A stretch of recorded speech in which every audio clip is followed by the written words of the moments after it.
Perhaps man's greatest gift, a gift that sets him apart from other living organisms, is the power to communicate. And this he does in a wide variety of ways, not only by means of the spoken word, but through the arts, all the arts. And so today on Camera 3, we're going to turn again to dance, to explore in terms of bodily movement man's power to communicate, to express ideas, emotions, to portray and to interpret his relationships with nature and with his fellow men. It's our good fortune to welcome to Camera 3 Jose Limon, one of the world's great dancers, and members of his company in a series of excerpts from the works of Doris Humphrey and Mr. Limon. We're going to join them in very informal terms in what we might call a rehearsal session, to watch, to listen, to talk. We're going to see first a fragment of Day on Earth, choreographed by Miss Humphrey to the music of Aaron Copland. It deals with these relationships I've mentioned.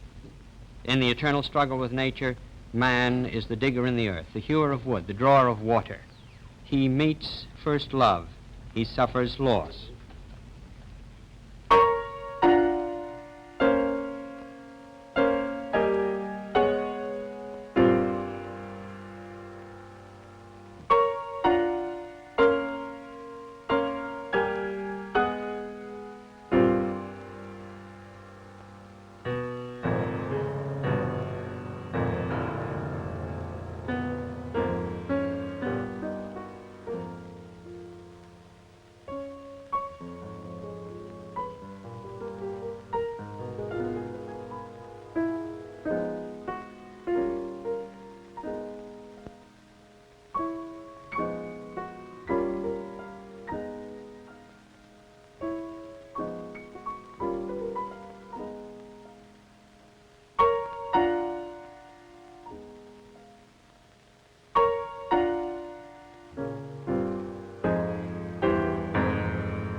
That was part of Doris Humphrey's Day on Earth.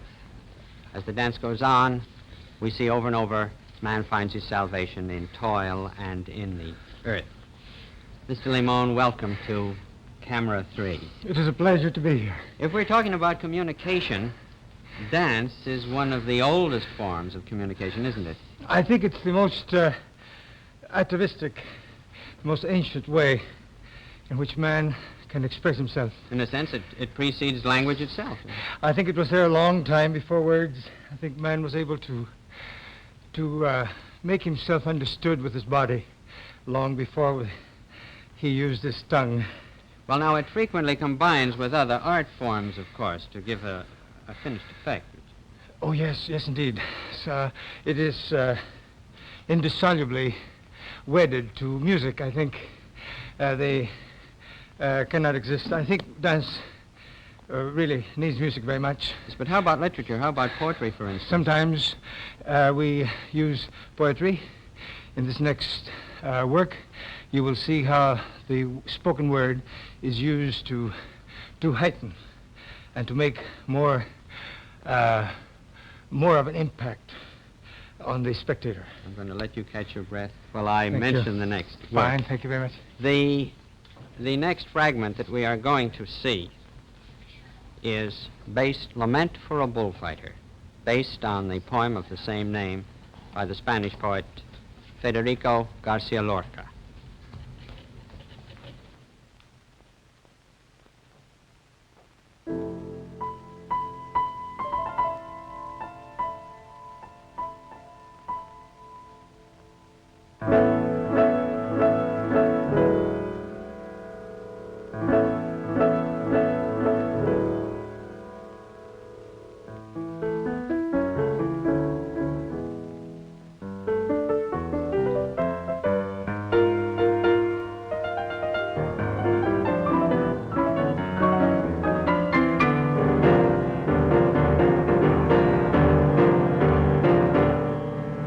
What a bullfighter in the ring!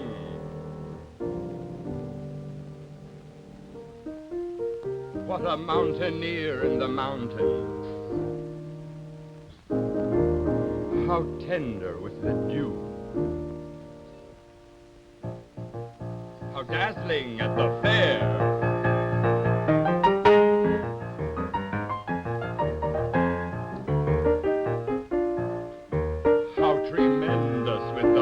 Banderillas of darkness.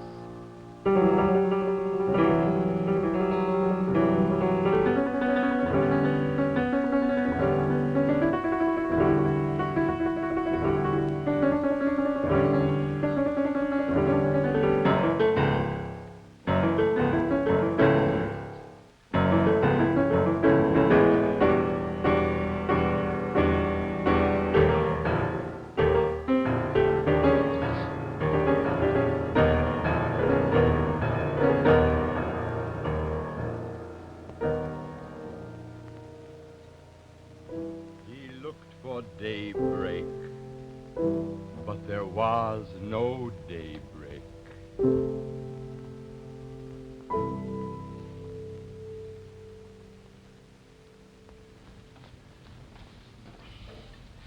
Modern dance, of course, by virtue of its very approach to bodily movement, is inherently dramatic. In Moore's Pavan, we encounter the tragedy of jealousy, of murder, which we know on the stage as Othello. The characters are the same, the jealous Othello, the innocent Desdemona, the treacherous Iago. Yet when I suggested to José Limon that this was perhaps a dance version of Shakespeare's Othello, I got a most interesting answer. It was my intention to make something other than a dance version of Shakespeare's Othello, because after all, this is one of the very great works of art in existence, and it needs no comment from anyone. It was rather my intention to give this ancient legend of Othello a new dimension, a new impact through the means of the human body, the dance, the eloquence of which the human body is capable in its gesture and its movement.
In the next two excerpts, we shall see dance alone, because dance doesn't always conform to the chronometric pattern, to the discipline of music.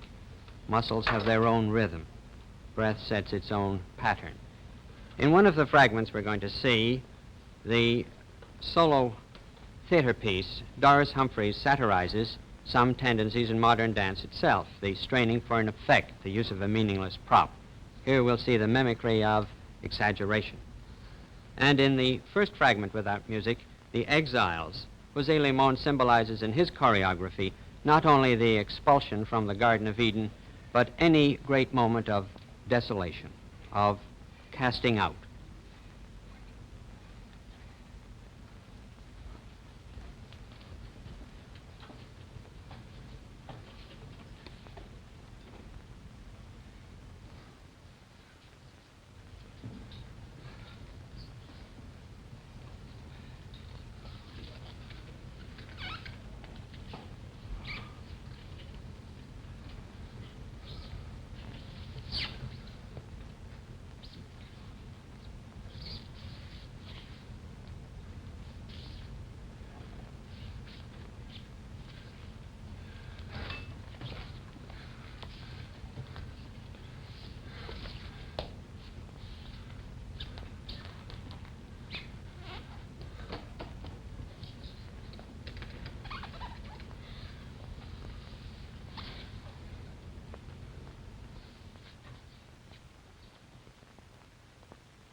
And now the satiric work, theater piece.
Mr. Limon, that, of course, had no meaning. No meaning. Well, only in so much as absurdity can have any meaning. You know, that's part of human experience, being absurd, being ridiculous. That's part of our range of expression. Now, successful communication, of course, implies not only transmission, but reception. So what is the function of the audience in modern dance? We like very much to have the audience receive a challenge. To meet us halfway, if possible. We like to say, look, here is an idea. Will you rise to it? Will you participate? We like the audience to to experience a new, a fresh feeling of an old emotion. Love, This hatred. is what we're going to ask them to do in Night Spell. I think so. Well, now Night Spell. In Night Spell, Doris Humphrey evokes the creatures of a dream. This could be the dream of any man.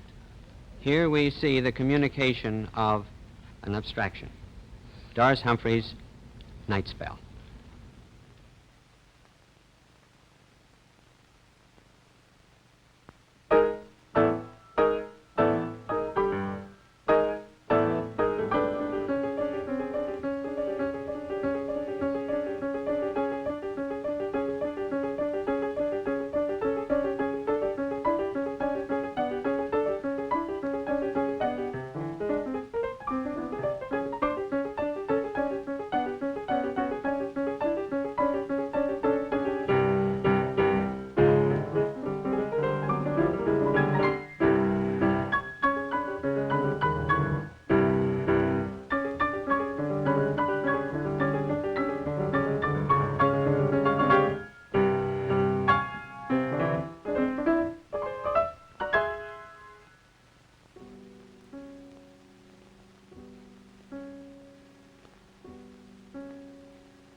The Jose Limon Dance Company, Ruth Currier, Lucas Hoving, Betty Jones, and Jose Limon.